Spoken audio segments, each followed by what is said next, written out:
Welcome. आज हम करने वाले हैं गेट एक्सी के previous year questions of the year 2020 और सब्जेक्ट है सॉलिड मैकेनिक्स। स्टार्ट करते हैं। फर्स्ट क्वेश्चन इज तो which among the following statement is true for a body moving on a dry surface under the action of the applied forces। तो हमें पता है कि it's applied force and its coefficient of friction. So static friction coefficient varies like this, and there is sudden drop in the value, and then kinetic friction remain constant like this. So which among the following statement is true for a body moving on a dry surface under the action of applied force? तो उसका जो kinetic friction coefficient है वो तो ज़्यादा ही है static friction से। So kinetic friction force is greater than the kinetic friction force is lower than the static friction force because why is mu k and this is mu static up to this.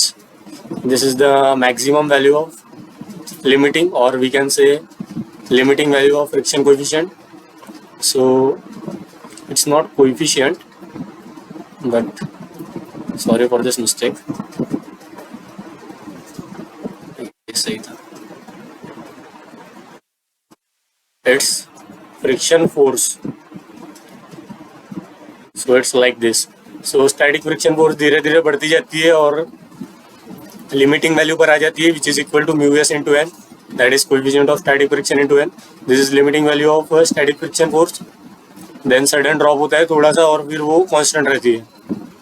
So this is kinetic friction force, this is F K, this is F S. So for a moving body तो F K is means smaller than the static friction force. So D is a correct answer for it. And second question is consider a isotropic material with a Young's modulus E and Poisson's ratio mu. Bulk modulus of this material is given by. So we know that E and K are related by E is equal to 3K 1 minus 2 mu. So K is known as bulk modulus. So it is equal to E upon 3 1 minus 2 mu. तो यहाँ से देखते हैं कौन सा option match कर रहा है। C is the correct answer for it. So third question is a body is subjected to dash does not undergo change in volume. So when a body is subjected to pure shear will only undergo change in its shape, but it will not change in its volume. So B is the correct answer for it. Pure shear is the correct answer for it. And coming to the question number 4, the angular momentum of a particle moving under central force is constant in both magnitude as well as direction. Okay, so B is the correct answer for it. According to Euler-Bernoulli beam theory, which of the following statement best describe the state of beam subjected to pure bending? So pure bending के लिए जो theory है Euler-Bernoulli की, उनमें उसके लिए कौन से इन चारों में से कौन से स्टेटमेंट वैलिड है वो पूछ रहे हैं। तो transverse shear stress and transverse shear strain both are zero. So this is correct. How? Because pure bending के केस में हम बीम के पे सिर्फ क्या लगा रहे हैं, constant bending moment. So shear force diagram will be zero, so shear force will be zero. And we know that from this formula F by I A Y bar by B, ये shear stress calculate करने का है अगर bending moment very कर रहा है तो, that is here F is D M by D X. And in case of pure bending D M by D X is zero because bending moment is constant through its length. तो transverse shear stress जो होता है ये इस फॉर्मूले से जो निकलता है that will be equal to zero as per Euler Bernoulli beam theory, because pure bending मतलब only bending moment is acting, other effect are zero, means other loads are zero. So transverse shear stress is zero and transverse shear strain is zero. Why? Because एक assumption में उन्होंने ये भी बोला है कि ये जो क्रॉस सेक्शन के अक्रॉस बेंडिंग मोमेंट लग रहा है तो ये जो प्लेन सेक्शन है the plane section will remain plane. It is either this or like this. This plane section will remain plane. So transverse shear strain will be zero as per this assumptions. So A is the correct answer for it. Coming to the next question. A rigid square ABCD is subjected to planar forces at the corner as shown. Okay. For this planar force system, the equivalent force couple system at corner A. तो corner ए पर equivalent force couple system निकालना है हमें। तो कैसे करेंगे हम? ये सारे लोड को पॉइंट ए पर शिफ्ट करेंगे, पहले बी वाला करेंगे तो ये क्या हो जाएगा, बी के वजह से एक एक करके करते हैं। पहले बी का किया हमने, तो बी के वजह से ये वाला, मतलब let me draw it with a different colour so that it will be visible to you. तो ये लोड यहाँ पे शिफ्ट कर दिया हमने, तो ये वाला लोड यहाँ से चला, मतलब मोमेंट करने तक रखते हैं इसको। सो ये वाले लोड की वजह से और ये लोड की वजह से, मतलब this load and this load, ये जो कर रहे हैं, मतलब they are producing a couple whose sense is like this, means like this.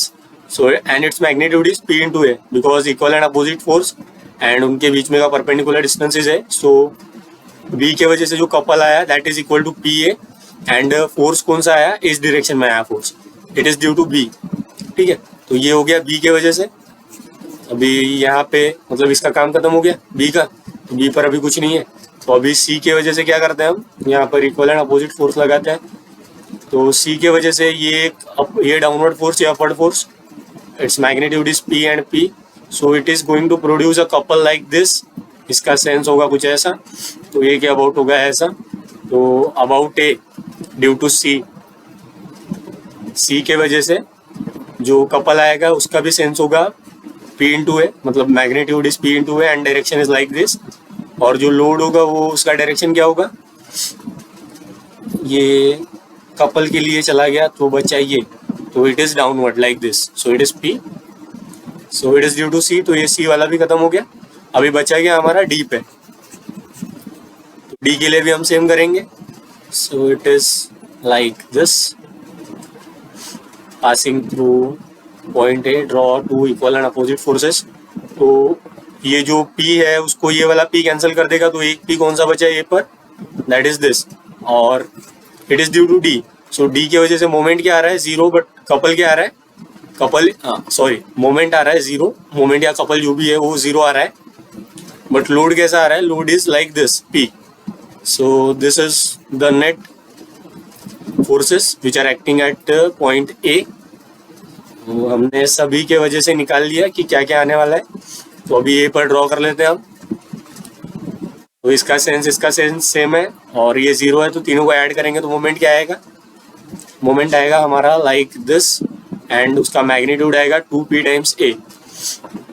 और b पर फोर्स, मतलब इन तीनों को ऐड करना है, this plus this is equal to ये वाला p और ये वाला p, magnitude same, direction opposite, तो ये दोनों एक दूसरे को कैंसिल कर देंगे एंड ये वाला p is acting in a downward direction, so it is like this. So A पर सिस्टम कैसे आएगा, कुछ इस तरीके से आएगा। तो कौन सा ऑप्शन मैच कर रहा है,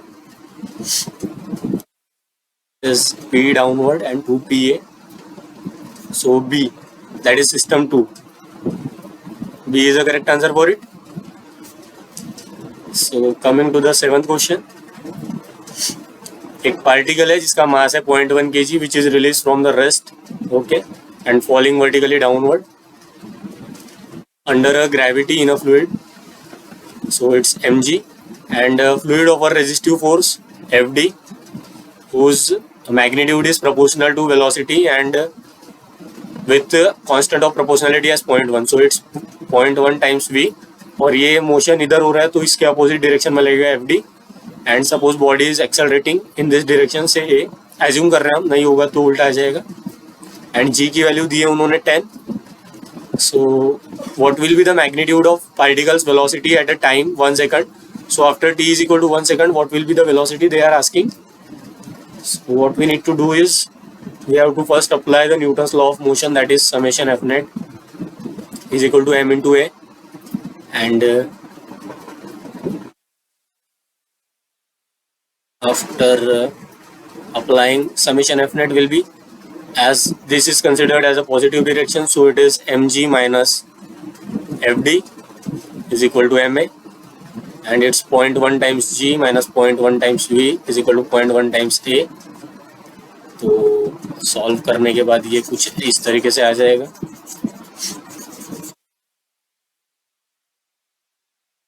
So it's g minus v into a is we know dv by dt, और dt is equal to dv upon g minus v, integrating it from 0 से लेके t तक और 0 से लेके 1 सेकंड तक, और इसको 0 से लेके v तक, v is we need to calculate and it is release from rest, so initial velocity is 0। तो इसको सॉल्व करेंगे हम तो कुछ इस तरीके से आंसर आ जाएगा इसका। It is 1 because dt will be equal to t and limit put करने के बाद 1 आ जाएगा and its value is equal to ln g minus v, limit is from 0 से v and its minus ln g minus v by g। Value put करने के बाद आएगा ना ऐसा, ln a minus ln b, minus common निकाल लिया तो ln a minus ln b is ln a by b, ये प्रॉपर्टी पता होगी आपको। So it's equal to 1, so minus 1 is equal to ln 1 minus v by g। तो इसको solve कर लेंगे तो e का power minus 1 minus v by g, तो v by g will be equal to 1 minus e का power minus 1। तो v is equal to, v की वैल्यू क्या आती है for question number 7, it is coming out as 6.201 metre पर second. So 6.201 is the correct answer. I hope you got it. Coming to the next question, क्या बोला उन्होंने, एक state of stress है, 2 डायमेंशनल प्लेन पर स्ट्रेसेस एक्ट कर रही है, वो दिया है हमें उन्होंने एंड ट्रायंगुलर वो एलिमेंट दिया हुआ है, साइन थीटा कॉस थीटा की वैल्यूज दी है and normal stress on plane AC. तो देखते हैं हम प्लेन एसी कौन सा है, तो उस पर नॉर्मल स्ट्रेस निकालनी है हमें। So this is the plane AC, so in this on this plane we need to calculate normal stress. तो we know that this is say sigma X, it is positive because ये इसका direction और ये plane पर जो normal है उसका direction same है, सेम आर्गुमेंट इसके लिए। This is sigma Y and this is tau X Y, this is also positive following similar argument. और थीटा काउंटर क्लॉकवाइज पॉजिटिव होता है, तो suppose it is like this, तो ये वाले प्लेन के मतलब ये प्लेन और ये प्लेन के बीच में का एंगल थीटा है, तो इनके बीच में का नॉर्मल, ये ए बी प्लेन का नॉर्मल ये हो गया और ए सी प्लेन का नॉर्मल ये हो गया, इन दोनों के बीच में का एंगल भी क्या आएगा, थीटा। एंड इसका डायरेक्शन क्या है, फ्रॉम एक्स डायरेक्शन, मतलब ये वाले नॉर्मल से इसका डायरेक्शन क्या है, it's in counter clockwise, so theta is also positive. So theta की वैल्यू क्या है हमारी, इट इज 45 डिग्री। सो ये थीटा की वैल्यू हो गई। सो सब कुछ पता है हमें बस अभी ट्रांसफॉर्मेशन इक्वेशन लगाना है, sigma theta is equal to sigma x plus sigma Y by 2 plus sigma x minus sigma Y by 2 cos of 2 theta plus tau xy sin of 2 theta. So sigma x plus sigma y is 10 plus 90 by 2 is 100 by 2 is 50 plus sigma x is 10 minus 90 that is minus 80 by 2 is minus 40 and cos 2 theta को अलग से solve करेंगे। cos 2 theta is cos square theta minus sin square theta and cos square theta is 9 by 25, sin square theta is 16 by 25, so it will come out as minus 7 by 25 or tau xy is 30, sin 2 theta is 2 times sin theta into cos theta, so it is 4 by 5 into 3 by 5। तो ये सारा कुछ solve करने के बाद question number 8 का answer आता है आपका एग्जैक्टली 8, इसकी वैल्यू आएगी आपकी 90 MPa। Okay, so sigma theta is 90 MPa। Coming to the next question, एक दो पॉइंट मासेस दिए है, m is equal to 10 kg and capital M is equal to 30 kg connected by massless inextensible string passing over a massless and frictionless pulley with a radius a is equal to 10 metre. So ये frictionless है, मतलब ये जो इधर का tension रहेगा और इधर का टेंशन रहेगा वो सेम ही रहेगा, ठीक है। नहीं तो एक साइड ज़्यादा रहता, एक टाइट साइड रहती है, एक स्लैक साइड रहती है, अगर ये पुली फ्रिक्शनलेस ना होता तो। वो masses are released from the rest and move vertically under the action of gravity। okay, so let the acceleration due to gravity g की वैल्यू दी है उन्होंने, तो हमें टेंशन निकालना है। तो कैसे निकालेंगे हम, सबसे पहले FBD बनाएंगे। तो ये कैसा होगा, ग्रेविटी की वजह से मूव कर रहा है तो it is heavy, so it is moving like this, मतलब ये इधर एक्सेलरेट करेगा और ये ऊपर की तरफ जाएगा तो ये इधर एक्सेलरेट करेगा, ठीक है। तो इसका FBD बनाते हैं मैम का।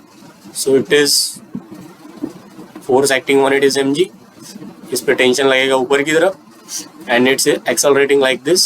सो कंसीडरिंग और डी एलम्बर्ट प्रिंसिपल के हिसाब से क्या होता है, मतलब अगर इधर एक्सेलरेट कर रहा है तो अपोजिट डायरेक्शन में हम सूडो फोर्स लगाते हैं and that value of that pseudo force is that is m into a, ठीक है ना। It is as per d'Alembert principle. So ये डायनामिक प्रॉब्लम क्या हो जाएगा, स्टैटिक, मतलब हम summation of F in Y direction is equal to 0 ये वाला यूज कर सकते हैं। सो डी एलम्बर्ट प्रिंसिपल से क्या होता है कि डायनामिक प्रॉब्लम स्टैटिक में कन्वर्ट हो जाता है।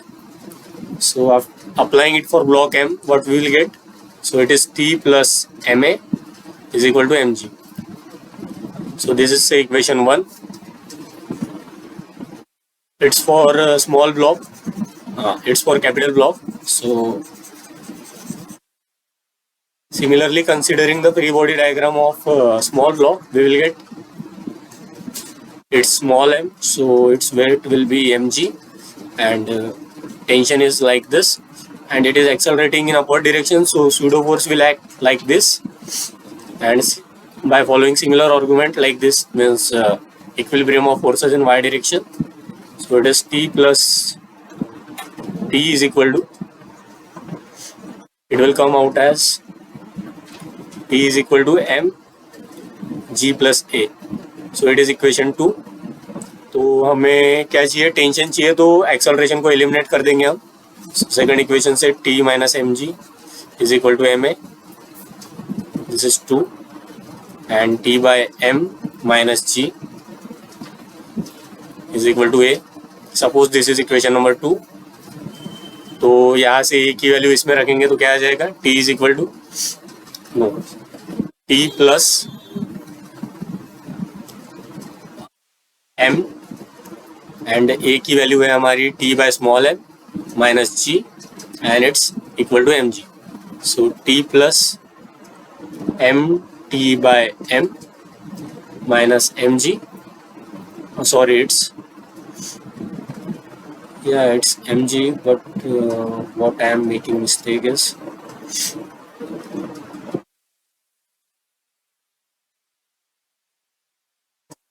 correct है, so it's equal to mg, and t1 plus capital M by small m is equal to 2 mg. then after solving यहाँ पर t1 plus m की वैल्यू है शायद, यहाँ पर m की वैल्यू क्या है, capital M is 30 and small m is 10, so it's 3 and 2 times 30 times g की वैल्यू दी है उन्होंने 10, so t is equal to 20 into 30 by 4, 4 5 are 20, 5 3 are 15, so it is 150. So 150 Newton is the correct answer for this. Coming to the next question, question number 10. तो एक cantilever beam में AC दो segment से बना है, A B और B C, that are rigidly connected at B, and flexural rigidity of segment A B is E I. Okay, तो A B की फ्लेक्चरल रिजिडिटी है E I, whereas the flexural rigidity of segment B C is assumed to be infinite, so it's E I is equal to infinite. Determine the magnitude of slope at point B due to force applied at point सी।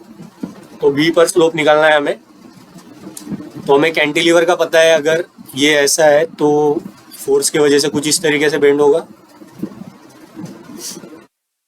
और ये जो rigid वाला portion है B, इसके बाद से ये straight ही रहेगा, क्योंकि मैंने आपको बताया था m by I is equal to E by R, and जहाँ पर से m बाय ई है ना is equal to 1 by R, so here E I is infinite, so it is equal to 0, so 1 by R is equal to 0, so R is equal to infinite.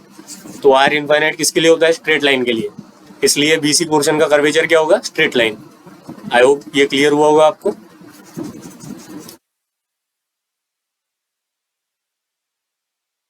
ये ऐसा होगा तो फिर, और fix and पर पता है हमें स्लोप 0 होता है करके, तो हमें बी पर स्लोप निकालना है, तो हम मोमेंट एरिया मेथड यूज करेंगे, उसके हेल्प से ए और बी के बीच में अगर हम मोमेंट एरिया मेथड लगाएंगे तो हमें बी का स्लोप मिल जाएगा। तो सबसे पहले बीएमडी बनाते हैं इसकी, so it is sagging, so it's BMD will be like this, मतलब ये कहीं पर भी बेंडिंग मोमेंट क्या आएगा, P into X at X distance, so it is linearly varying, so at B its value will be equal to P into L, and A पर इसकी वैल्यू क्या आ जाएगी, it is equal to P into that is P into 2L, that is P 2PL। तो ये ए पर value आ गई और ये बी पर वैल्यू हो गई। ये किसकी, मतलब ये है BMD। तो अगर हम BMD को EI से डिवाइड कर देंगे तो इस सेक्शन का EI तो इनफाइनाइट है, तो ये वाला पोर्शन तो क्या हो जाएगा, 0 हो जाएगा।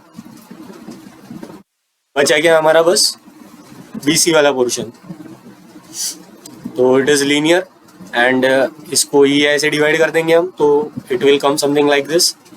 और हमें पता है कि d theta is equal to m/EI dx। So क्या होता है कि change in slope between any 2 point से B to A और फ्रॉम A to B से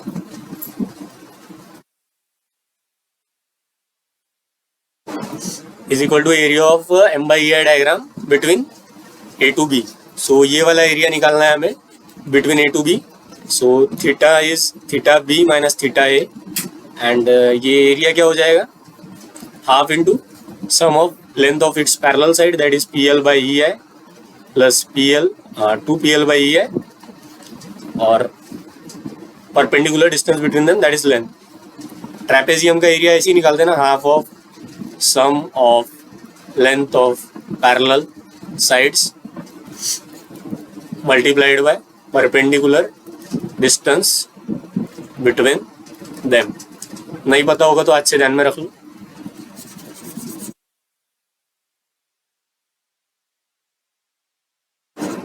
So after solving it is theta B minus theta A and it is 3/2 PL square by EI and from our previous argument we have mentioned that theta at A is 0, so theta B will come out as 3/2 PL square by EI। ठीक है, तो theta B की value आ जाएगी option D। D is a correct answer for it। Coming to the next question। So determine the correctness or otherwise the following assertion reason। तो assertion और reason दिया है, तो ये चारों में से कौन सा स्टेटमेंट सही है वो बताना है हमें। assertion क्या है कि efficient column are designed so that most of the columns cross section area is located away from located as far as away from the principal centroidal axis of the section। So critical buckling load is given by pi square EI minimum by L square। So when the cross section area is located away from the centroidal axis, so this what we say moment of inertia will become maximum, so critical buckling load will also become maximum। तो जितना ज़्यादा area centroidal axis से दूर होगा उतना ज़्यादा I ज़्यादा होगा और I ज़्यादा होगा तो क्रिटिकल वैल्यू लोड की ज़्यादा होगी। और सेकंड क्या बोला है कि load carrying capacity of column will increase if the moment of inertia of cross section increases. Okay, so if this increase then PCR increases, तो लोड कैरिंग कैपेसिटी बढ़ जाएगी ना। मतलब ये कैसे है, देखिए अगर किसी कॉलम पे हम 10 किलो न्यूटन लोड अप्लाई कर रहे हैं और उसका क्रिटिकल बकलिंग लोड आ रहा है 15 किलो न्यूटन, तो मोमेंट ऑफ इनर्शिया अप्लाई करने के बाद, मतलब मोमेंट ऑफ इनर्शिया बढ़ा देने के बाद वही लोड अगर मतलब 30 किलो न्यूटन हो जा रहा है तो क्रिटिकल वैल्यू तो बढ़ गई उसकी, और हम लोड कितना अप्लाई कर रहे हैं 10 किलो न्यूटन, तो हम बहुत ज़्यादा सेफ हो गए ना, बिकॉज हम क्रिटिकल वैल्यू से काफ़ी ज़्यादा कम लोड अप्लाई कर रहे हैं। तो लोड कैरिंग कैपेसिटी क्या हो गई, कॉलम की बढ़ गई।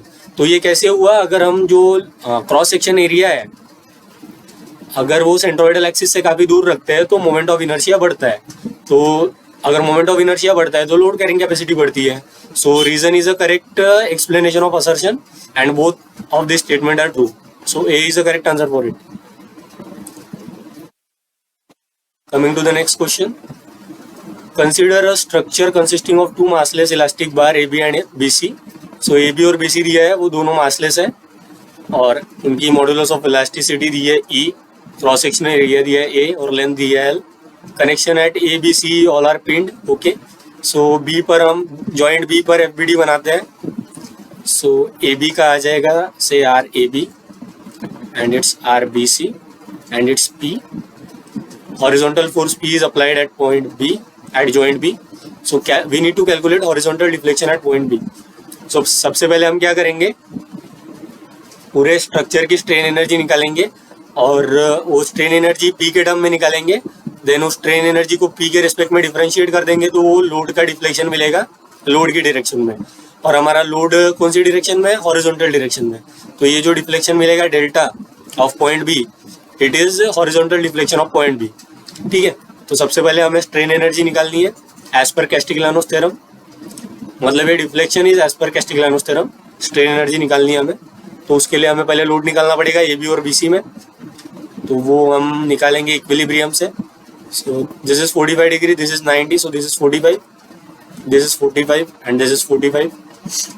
Applying vertical force balance RAB, this is the vertical direction में लगाएंगे तो RAB और RBC बराबर आ जाएंगे, because RAB इसका this is cos component, so this is RAB sin 45 is equal to RBC sin 45, both of them will be equal, so इसको हम बोल देते हैं से R। ठीक है, दोनों इक्वली आ गए तो, और हॉरिजॉन्टल डायरेक्शन में फोर्स बैलेंस लगाएंगे तो R cos 45 that is R root 2 plus this is also R cos 45, this is R root 2 minus P is equal to 0, that is summation fx is equal to 0.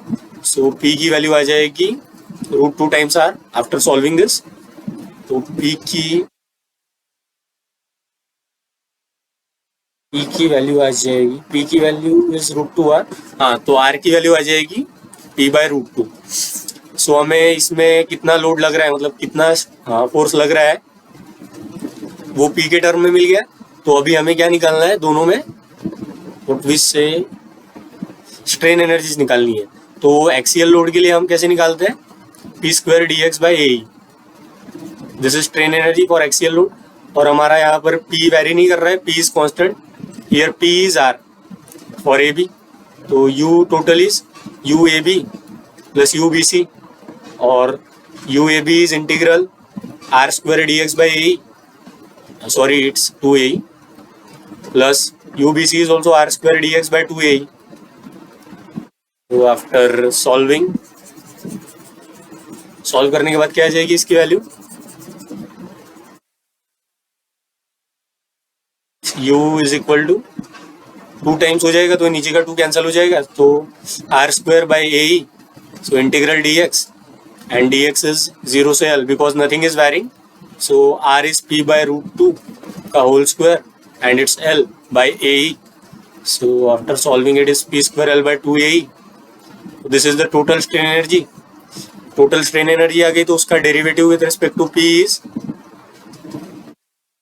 that is l by 2ae dou by dou p of p square.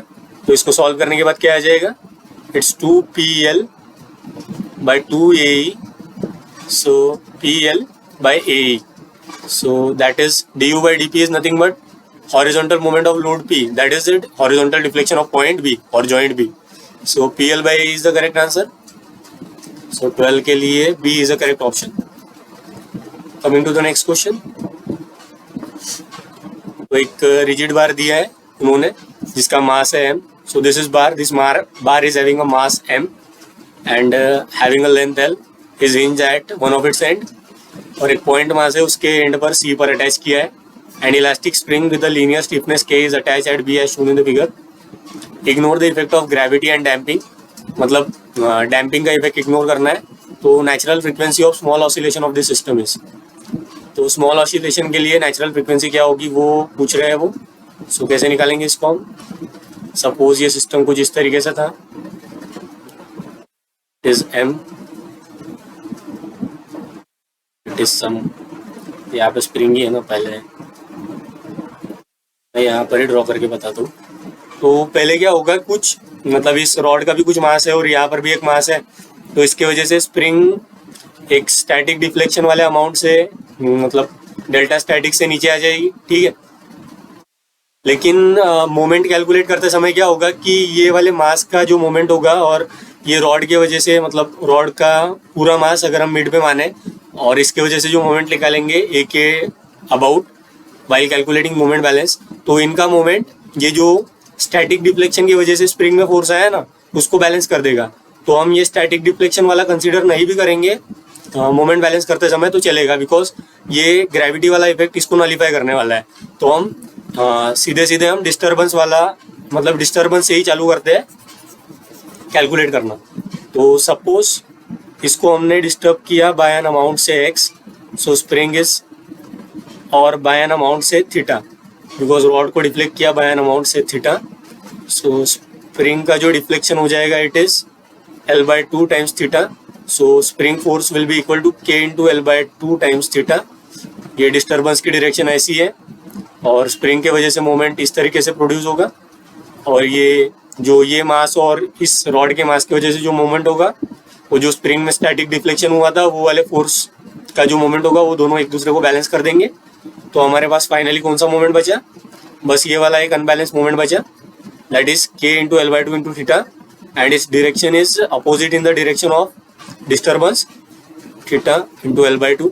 This is the force and multiplied by this distance is the moment, and I about A, because ये A is a fixed point into alpha is theta double dot। तो equation क्या होता है, summation m net is equal to I cm और fixed into theta double dot। तो I या तो centre of mass के अबाउट निकालना पड़ता है या तो फिक्स पॉइंट के अबाउट, तो यहाँ पर फिक्स पॉइंट के अबाउट निकालना ज़्यादा कन्वीनियंट होगा, इसलिए हम वैसा कर रहे हैं। तो that's why we are calculating moment of inertia about A, and for calculating moment of inertia we need to consider both the masses, that is mass of rod as well as this mass, this point mass। तो I A कितना हो जाएगा, इस मास की वजह से this mass is at distance L, so it is ml square plus rod का जो मास है this ml square by 12, it's about cg, और पैरेलल एक्सिस थ्योरम के हिसाब से it is ml square by 4। why? because m is a mass and L/2 is a perpendicular distance, ये दो and के बीच में। तो ये पैरेलल एक्सिस थ्योरम के अबाउट A के अबाउट आ गया, ये आया रॉड का और ये था पॉइंट मास का। So this is net moment of inertia about point A। So after solving we will get ml square plus ml square by 3। so this is the net moment of inertia, and after solving it again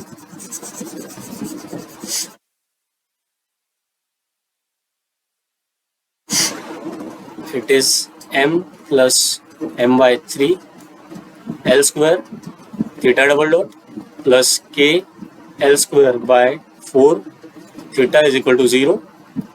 and इसको थोड़ा सा और simplify करते हैं, बाद में standard वाले के साथ कंपेयर करेंगे। ये हो जाएगा हमारा theta double dot plus K by 4 into 3m plus small m by 3 theta is equal to 0। तो ये कुछ इस तरीके से दिख रहा है, theta double dot plus omega square theta is equal to 0। तो इसको सॉल्व कर लेंगे तो omega square that is omega N square is equal to 3K by 4 3m plus m after solving। so this is the value of natural frequency। कौन सा option match कर रहा है इससे, D is the correct answer for it। so D is the answer for it। and coming to the next question, तो एक beam है जिसकी फ्लेक्सुरल रिजिडिटी दी है उन्होंने EI, एंड A पर वो फिक्स है and supported by linear spring of stiffness, उसकी स्टिफनेस दी है, और पॉइंट बी पर वो स्प्रिंग से सपोर्टेड है। Determine the compressive force develop in the spring when the beam is subjected to UDL। तो क्या हो रहा है ये कि ये UDL है, तो इसके वजह से बीम नीचे जाएगा तो स्प्रिंग कॉम्प्रेस होने की कोशिश करेगी, तो स्प्रिंग बीम पर कैसा फोर्स लगाएगी, इट्स लाइक दिस, और स्प्रिंग पर कैसा फोर्स लगेगा FS। ठीक है, तो ये कुछ ऐसा हो रहा होगा, और ये स्टैटिकली इंडिटर्मिनेट वाला केस है, तो ये तो इक्विलिब्रियम से तो सॉल्व होगा नहीं। तो कंपैटिबिलिटी क्या होगी कि पॉइंट बी पर जो डिफॉर्मेशन है in beam is equal to point B पर जो डिफॉर्मेशन है इन स्प्रिंग, वो क्या हो जाएगा, सेम। और हम डाउनवर्ड डायरेक्शन में डिफ्लेक्शन पॉजिटिव मान रहे हैं, तो कैंटिलीवर बीम में अगर UDL एक्ट कर रहा है omega of on a length L, so its deflection at a free end, that is at end B, is given by omega L का power 4 by 80 है। This is standard formula। तो delta beam क्या आ जाएगा, it is delta due to omega minus delta due to FS। ये हो जाएगा net downward deflection in a beam, and spring में जो डाउनवर्ड डिफ्लेक्शन होगा it is FS by K। Why? Because we know spring force is equal to K into delta spring. So spring में ये वाला deflection हो जाएगा, and अगर cantilever beam पर कोई पॉइंट लोड एक्ट करता है of length L and having F magnitude, so its deflection is given by FL cube by 3EI. तो after solving what we will get, omega L के मतलब इसके किसके वजह से, ये इस लोडिंग इंटेंसिटी की वजह से जो डिफ्लेक्शन आएगा दैट इज ओमेगा एल का पावर 4/8 है. एफ एस की वजह से आएगा F S L cube by 3 है and is equal to F S K की value is E I by L cube, so it is like this. तो L cube सब जगह से कैंसिल हो जाएगा, एल क्यूब बाई ई है, तो ये क्या बचेगा W L by 8 is equal to F plus F by 3, that is F S plus F S by 3, so it's 3/3. तो W L by 8 is equal to 4 F S by 3, so F S will be equal to 3/32 omega L. So 3/32 omega L is a correct answer. A is a correct answer for it. Coming to the, wait a second. So let's start again. So 15 question is a bar AB. एक बार दिया है AB जो A पर fix है and is separated by gap. ये जो gap है उसकी वैल्यू दी है दैट इज डेल्टा G से 0.005 mm from the wall at C and is shown in the figure. So the temperature of the bar is increased by 10 degrees Celsius. Delta T they have given us 10 degrees Celsius. Young's modulus की value दे रखी है उन्होंने 200 giga pascal. Alpha दे रखा है उन्होंने 10 का power -5 पर degree Celsius.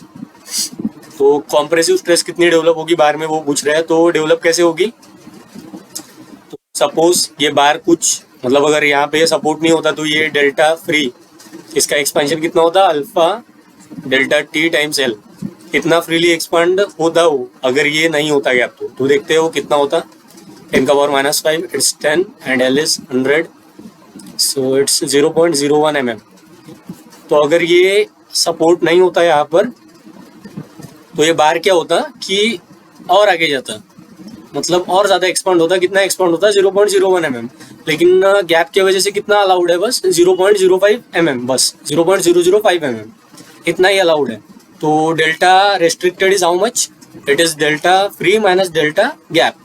So delta restricted is 0.01 minus 0.005, तो इसकी वैल्यू आ जाएगी 0.01 minus 0.005,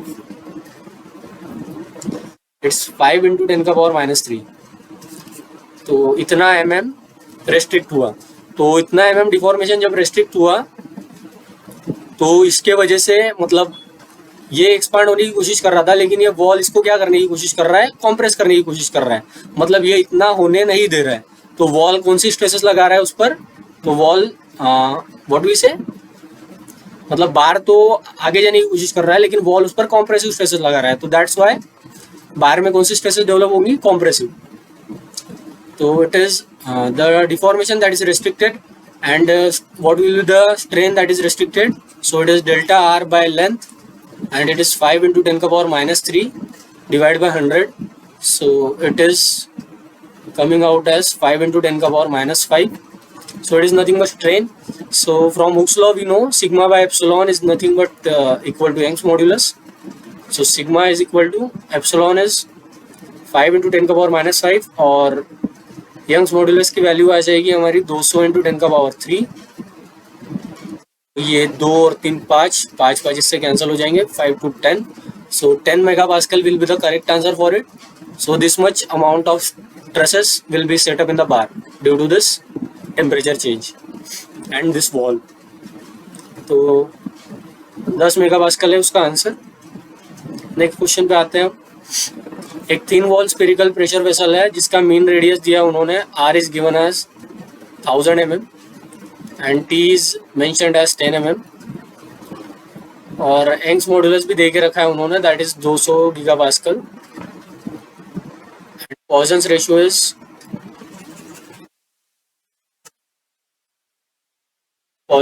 they have given as 0.25 and internal pressure is 100 megapascal. So radial displacement पूछ रहे हैं तो उसके लिए हम क्या निकालेंगे, रेडियल डायरेक्शन में स्ट्रेन कितना है. सो it is sigma 1/e minus mu sigma 2/e. Sphere के केस में हमें पता है स्टेट ऑफ स्ट्रेस क्या होता है, इट इज लाइक दिस. तो रेडियल मतलब कोई भी स्ट्रेस ले लें हम, मतलब it is sigma sigma sigma sigma. Why? Because सबका मैग्नीट्यूड क्या होता है, it is P D by 4t और P R by 2t।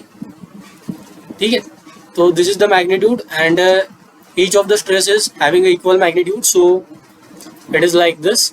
So radial means जो चेंज होगा, रेडियल डिस्प्लेसमेंट होगा, it is sigma by E minus mu sigma by E. So sigma will like this, sigma by E 1 minus mu, and we know sigma is equal to PR by 2TE 1 minus mu, and it is delta R by R, that is nothing but the radial strain। तो इसकी value हमारी आ जाएगी कुछ इस तरीके से, सबकी value substitute करना है हमें बस। Delta R and R is 10 का power 3, so P they have mentioned as 100 megapascal and R is 10 का power 3 2 and T is also given as 10। E की वैल्यू दी है 200 gigapascal, that is 10 का power 3 and 1 minus mu is 0.75। ये सारा solve करने के बाद रेडियल डिस्प्लेसमेंट निकल के आएगा हमारा 16 का आंसर है, इट्स 18.75 mm। ठीक है, एग्जैक्टली ये आंसर आ जाएगा आपका। So this is the correct answer after substituting all this values. I hope you got it. Next question पे आते हैं हम। Next question is related to some impact energy, और मतलब इम्पैक्ट से रिलेटेड है वो। क्या दिया है उन्होंने, एक पार्टिकल है जिसका मास है 100 kg, so this is having a mass having 100 kg and g की वैल्यू 10 मीटर पर सेकंड स्क्वायर दे रखी है, और फॉल कर रहा है under the influence of gravity through a height 1 meter directly on a massless elastic bar of length 200 mm। तो जो बार पे फॉल कर रहा है नीचे दी है, उसकी लेंथ दी है उन्होंने, L is given as 200 mm and modulus of elasticity is also given, cross section area of the bar is given. और ये सारे अजम्पशन ध्यान में रखने हैं हमें कि particle mass stick to the bar, okay, the bar does not buckle and no energy is lost।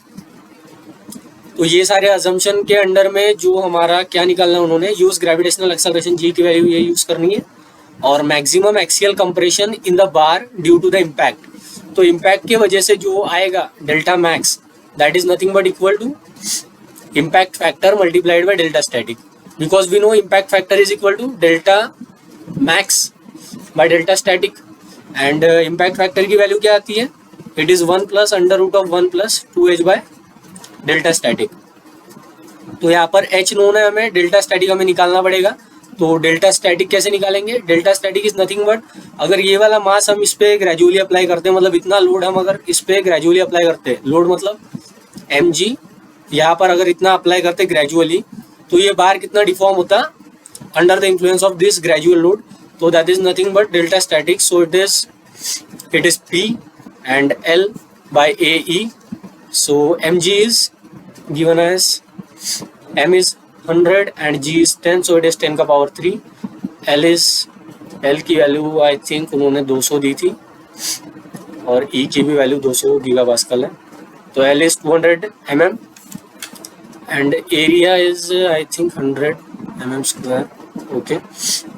तो एरिया की वैल्यू है 100 mm square and E is 200 gigapascal, तो ये इससे कैंसिल हो गया। सो डेल्टा स्टैटिक आ रहा है हमारा 0.01 mm।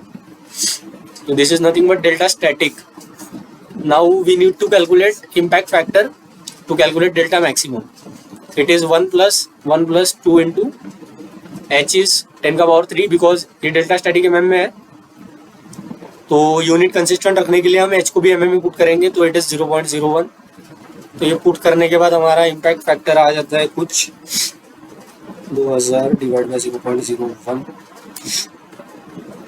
Plus 1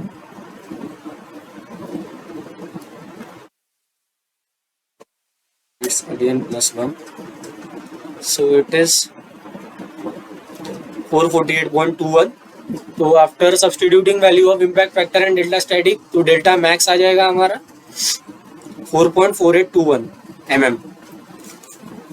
I think it is the correct answer for it, 4.4821 mm। तो आई होप आपको ये समझ में आया होगा। और ये रिलेशन कैसे आता है, ये इम्पैक्ट फैक्टर का फॉर्मूला कहाँ से आता है, तो जो एनर्जी इक्वेशन लगाते हैं हम इनिशियल और फाइनल स्टेट के बीच में, तो वहाँ से हमें इम्पैक्ट फैक्टर का फॉर्मूला निकल के आता है।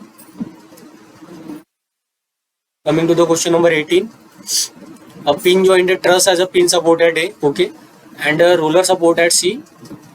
यहाँ पर roller support है। All the members are made up of same material and have the same cross section. Neglect the self weight of the member due to the applied loading as shown. Total number of zero force member is. ये सारे members weightless है और ये क्या करना है हमें कि जीरो फोर्स मेंबर मतलब कौन से मेंबर्स में वो कुछ भी फोर्स एक्ट नहीं कर रहा है, ऐसे मेंबर्स कितने हैं वो निकालना है। तो सबसे पहले हम सी पर रिएक्शन निकाल लेते हैं, वो हमें यूजफुल रहेगी। So reaction at C is equal to say R C. तो R C summation of moment at A is equal to 0 for static equilibrium. So R C into what is this is 6। तो this is producing moment like this. So ये होता है counter clockwise. And P into 3 ये वाला ई पर जो load लग रहा है plus P into 3 it is also producing a counter clockwise movement. And एक लोड बच गया हमारा, that is load at B. So load at B about A is producing clockwise movement, so it is P into 3. तो after solving what will get, RC will be equal to 0. तो C पर क्या reaction आ रही है, 0, ठीक है। तो ये ध्यान में रखना है हमें। अभी एक एक करके सॉल्व करेंगे और देखेंगे कितने मेंबर आ रहे हैं जीरो फोर्स वाले। तो जॉइंट डी पर अगर हम एफबीडी बनाएंगे तो वहाँ पर कोई भी फोर्स एक्ट नहीं कर रहा है एक्सटर्नल। तो C D and D F, this and this, so ये एक मेंबर और ये एक मेंबर, ये दोनों जीरो फोर्स मेंबर हो गए। और जब ये जीरो फोर्स मेंबर हो गए और सी पर कोई रिएक्शन नहीं है तो this is like this and at C this is F, this is B, this is D. So since C D is 0 तो हॉरिजॉन्टल डायरेक्शन में इक्विलिब्रियम लगाएंगे तो सी बी भी 0 आ जाएगा। तो this is also zero force member. और इधर कोई भी लोड एक्ट नहीं कर रहा तो सी एफ विल ऑल्सो भी इक्वल टू 0। तो सी एफ की वैल्यू भी 0 आ जाएगी, ठीक है। तो सी एफ 0 आ गया। तो यहाँ पर अगर हम पॉइंट एफ पर लगाए, मतलब जॉइंट एफ पर क्या बोलते हैं इक्विलिब्रियम लगाएंगे इक्वेशन, तो यहाँ पर ये तो पहले ही 0 आ गया, मतलब ये मेंबर है ही नहीं, रहे ना रहे कोई फर्क नहीं पड़ता बिकॉज ये कोई फोर्स कैरी नहीं कर रहा है। तो ये सी वाला मेंबर हमने हटा दिया। तो यहाँ पर कौन से दो मेंबर बचे, it is E F and it is F B. तो ये दो मेंबर है और यहाँ पर कोई भी एक्सटर्नल लोड नहीं है। तो इसको इक्विलिब्रियम के लिए सॉल्व करेंगे तो ई एफ और एफ बी में भी फोर्सेस क्या आएंगी, 0 आएगी। तो यहाँ पर भी 0 आ गई। तो देन हमारा क्या बच जाता है, जॉइंट बी बच जाता है।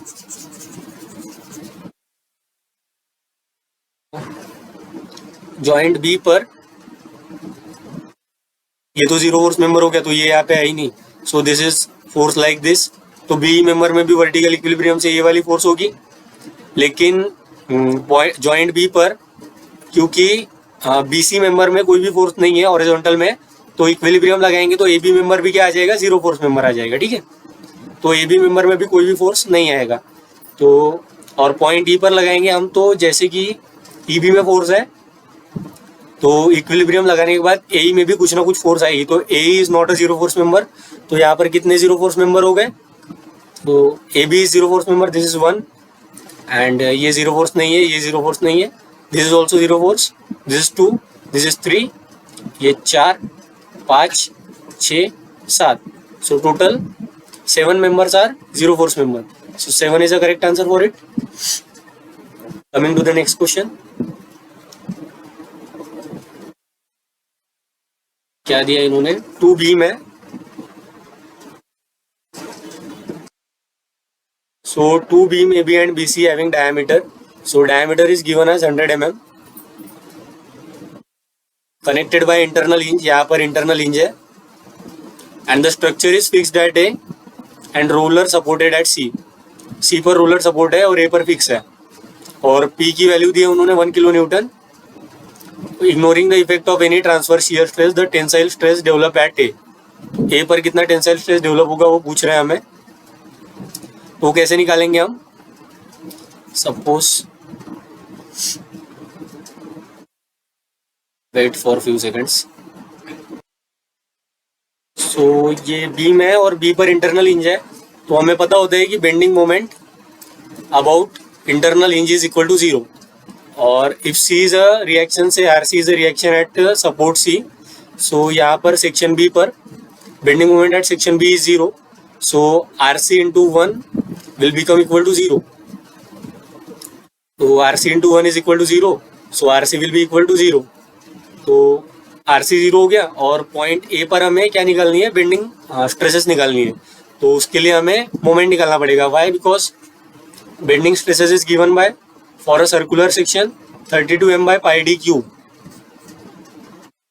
So for that we need to calculate m, and m is given by rc into, that is bending moment at A, rc into 2, that is sagging, and 1 into 1, that is p into 1, that is hogging. So it is net bending moment at A. So it is 0 minus 10 ka power 3, and 1 meter is 1 10 ka power 3 mm, so it's minus 10 ka power 6 mm. That is 10 ka power 6 Newton mm. This is the bending moment at point A.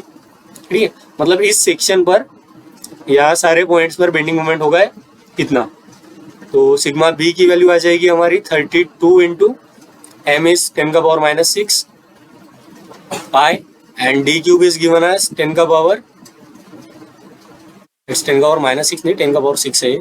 So it's 100 का cube. After solving it is 32 by pi. तो इसकी value निकल के आती है for question number 19, it's 10.185. It is in megapascal. So this is the bending stress, and for a circle maximum bending stress is given by this formula. Coming to the next question. So the shear force diagram of a beam AD which is simply supported at A and D is shown. The magnitude of maximum bending moment in the beam is given by. तो A और D पर क्या है, supports है, और ये simple support है. तो moment at A, bending moment at A and bending moment at D is equal to 0. Why? Because simple supports पर, मतलब हिंज पर और रोलर सपोर्ट पर मोमेंट, बेंडिंग मोमेंट की वैल्यू 0 होती है. And from this relation we know that dm by dx is equal to f. So dm is equal to f dx. That is change in bending moment between any 2 points is equal to area under shear force diagram between that 2 points. तो हम पहले A से B के बीच में निकालते हैं. तो हमें B पर कितना बेंडिंग मोमेंट है वो पता चल जाएगा, और shear force, मतलब बेंडिंग मोमेंट मैक्सिमम होने के चांसेस कहाँ पर है, जहाँ पर शियर फोर्स की वैल्यू 0 हो रही हो. तो यहाँ पर बी पर शियर फोर्स की वैल्यू 0 हो रही है, तो हो सकता है कि यहाँ पर बेंडिंग मोमेंट मैक्सिमम हो. हम यहाँ पर भी निकालेंगे और पॉइंट सी पर भी निकालेंगे. तो using this equation we will calculate, that is integral D M between A and B is equal to integral, that is area under shear force diagram from point A to B. So it is equal to MB minus MA, and F dx from A to B will be equal to area of this triangle. So it is nothing but half into 15 into क्या हो जाएगा 0.75. तो as MA is 0, तो MB will be equal to 5.625 I think. Yes, it's kilonewton meter. तो ये आ गई MB की value. Similar argument follow करके हम ये वाला एरिया कैलकुलेट करेंगे, और moment at point C minus moment at point D is nothing but equal to 5 into 1, and moment at D is 0. So moment at C is 5 kilo newton metre. तो A पर 0 है, B पर 5.625 है, C पर 5 है. तो maximum value कहाँ पर आ रही है, B पर, and it is equal to 5.625 kilo newton metre. So this is the correct answer for it. और इस इक्वेशन को लगाने का एक अजम्पशन है कि बीच में कहीं पर भी कॉन्सेंट्रेटेड मोमेंट एक्ट नहीं कर रहा है. तो उन्होंने ऐसा दिया नहीं है, लेकिन नहीं कर रहा होगा, मतलब नहीं करना चाहिए, as long as we are applying this equation. So coming to the question number 21. A rectangular thin plate of Young's modulus and Poisson's ratio 0.3 is given, is subjected to uniform stress distribution at the edges as shown in the figure. However, it is stated that the dimension B of the plate does not change under the action of, बोला उन्होंने, sigma x और sigma Y के action में ये जो dimension B है वो change नहीं हो रहा है, मतलब strain in Y direction is equal to 0। तो उसका क्या मतलब होता है, हुक्स लॉ के हिसाब से sigma Y by E minus mu sigma X by E is equal to 0, because strain in Y direction is given by this from Hooke's law. तो यहाँ से निकल के आएगा sigma Y is equal to mu sigma X. तो sigma Y की value निकल के आ गई, that is mu sigma X in terms of sigma X. So this condition for was given to calculate sigma y। तो हमें क्या निकालना है कि a के मतलब डायमेंशन a में कितना चेंज हो रहा है। तो a मतलब ये जो x डायरेक्शन में जो डायमेंशन है that is nothing but a। So sigma x is 200, sigma y is 0.3 into 200, that is 0 0 cancel, it's 60। तो ex will be equal to sigma x by E minus mu sigma y by E. तो sigma x by E minus mu sigma y is nothing but mu sigma x, so it is mu square sigma x by E, sigma x by E minus 1 minus mu square. तो it is E x आ गया ये, और हमें a में कितना change हुआ वो निकालना है। तो E X is given by change in length along x direction that is delta A upon original length, ठीक है। तो E X is delta A by A, sigma x is 200 and Young's modulus is 200 into 10 का power 3, 1 minus 0.3 square, और a की value दी है 200। So after putting all these values we will get delta a is equal to, delta a की value आ जाएगी हमारी, it's 0.182 mm, ठीक है। कैलकुलेट करेंगे तो ये वैल्यू आ जाएगी एग्जैक्ट, मैंने ऑलरेडी कैलकुलेट करके रखा था इसलिए बता दिया। So final question of this, what we just said, तो a solid transmission shaft has a length दिया है shaft का, it is 10 mm and dia of shaft is also given, it is 100 mm। shaft is supported by frictional bearing at the end that act as simple support। so shaft है कुछ इस तरीके से, और and पर जो bearing है वो सिंपल सपोर्ट की तरह है। In addition to its self weight acting as a uniformly distributed load per unit length, तो जो उसका सेल्फ वेट है वो एज ए यूडीएल एक्ट कर रहा है, और उसके अलावा एक टॉर्क भी एक्ट कर रहा है that is whose magnitude is equal to 5 pi kilo newton per kilo newton metre. तो ये हो जाएगा 5 पाई इंटू 10 का पावर 6 न्यूटन mm, ठीक है। So this is the torque that is acting. The density and yield strength, that is sigma y, is given as 350 megapascal, and density of material is also given, G is also given. So we know that total weight of the shaft is given by W is equal to rho G into A into L. So weight per unit volume, so it has unit, this intensity has unit of Newton per meter, na? So it's total weight by total length is equal to rho g a. So this is nothing but omega, it is rho g into a. So this is the intensity of load acting on this shaft। intensity आ गई तो इसकी value आ जाएगी हमारी, omega will come out as, rho हमारा है 8000, g is 10 and a की value है, कैलकुलेट करना पड़ेगा। सो इसको कुछ इस तरीके से निकालते हैं हम, let's say it is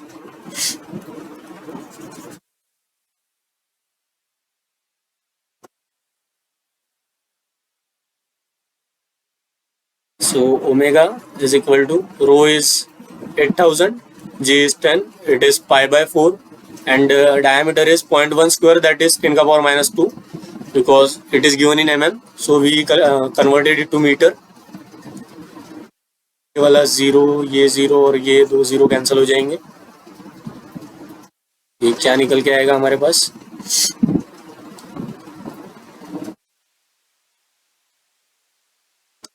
is wait a second, it is 800 pi by 4 rho into G into A. So it is diameter is 0.1 meter. So 0.1 का होल स्क्वायर is 10 का power -2 multiplied by pi by 4 d square. Correct है. 4 ones are 4, 4 2s are 8. So it's coming as 200 pi, but I think I made mistake somewhere. Density 8000 हो गई थी. Dia आ गया हमारा 0.1 का whole square, that is ठीक है. ओमेगा ऐसा मान के चल रहे हैं हम. तो ओमेगा की वैल्यू आ गई हमारी 200 पाई. एंड ओमेगा आ गया. फिर ओमेगा आने के बाद हमें पता है कि यूडीएल की वजह से maximum bending moment simply supported beam पर कितना आता है. Maximum bending moment is equal to omega L square by 8. ठीक है, इतना बेंडिंग मोमेंट आता है मैक्सिमम. तो इसके वजह से वेट अ सेकंड, कुछ तो गड़बड़ कर रहा हूँ. Let me solve it. तो बेंडिंग मोमेंट आता है मैक्सिमम सिंपली सपोर्टेड बीम में due to UDL is omega L square by 8. So M की वैल्यू क्या आ जाएगी हमारी. M is equal to its 200 pi. L square is nothing but 100 square, 10 square, because L is 10, and omega L square by 8. So after calculating, what we will get, where is the calci? So it's 4 2s are 8, 4 5s are 20, and 2 1s are 2, or 2 25s are, so 25 pi into 10 का power 200. तो m की value क्या आ जाएगी हमारी. It's 2500 पाई, और ये Newton metre में था. ठीक है ना, because all the dimensions are in. ये मीटर में है, ये भी न्यूटन पर मीटर में है, बिकॉज यहाँ सब हमने ऐसा यूनिट में रखा है. तो ये न्यूटन पर मीटर में आ गया. तो इसको न्यूटन पर एमएम में करेंगे हम, तो क्या आ जाएगा. M will come out as is equal to 2.5 into 10 का पावर 6, 2.5 पाई इंटू 10 का power 6 newton MM. So this is the bending moment acting on the shaft, maximum bending moment, and this is the twisting moment which is acting on the shaft.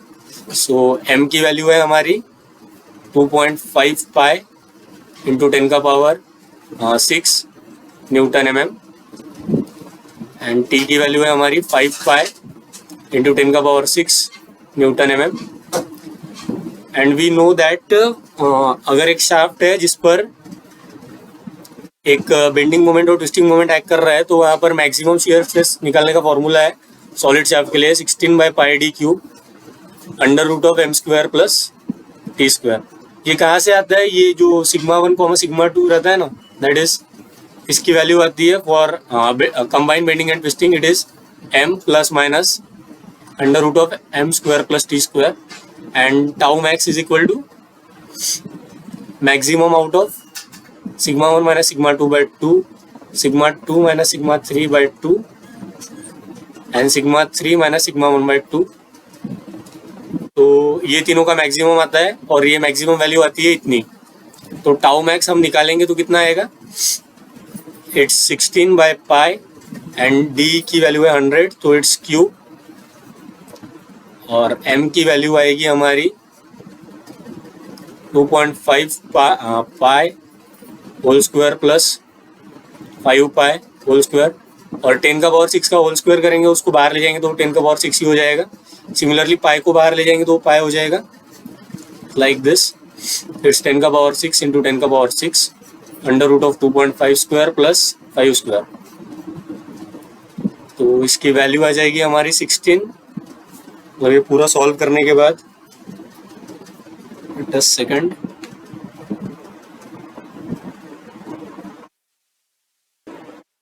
तो tau max की value आएगी हमारी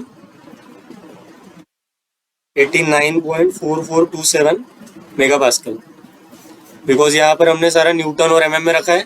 तो tau max आ गया हमारा 89.4427 MPa, ये आ गया हमारा टाउ मैक्स। और हमें निकालना है factor of safety as per ट्रेस्का criteria.